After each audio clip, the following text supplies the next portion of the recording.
الحمدللہ وقفا والسلام علی سید المرسلین اما بعد السلام علیکم ورحمۃ اللہ وبرکاتہ۔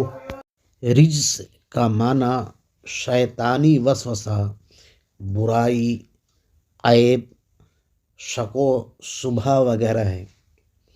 اللہ تبارک تعالیٰ فرماتا ہے کہ اللہ کا ارادہ بس یہی ہے کہ اے اہل بیت تم سے ہر طرح کی ناپاکی کو دور کر دے اور تمہیں بالکل پاک و صاف کر دے۔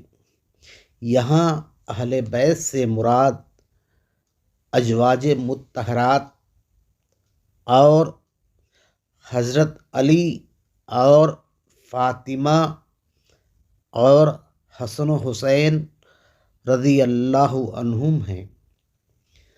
ان لوگوں سے اللہ تبارک تعالیٰ نے رجس کو دور کر دیا ہے۔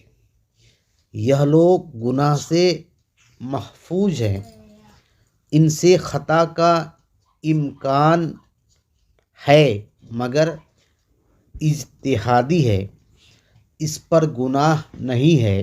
وآخر دعوانا الحمدللہ رب العالمین۔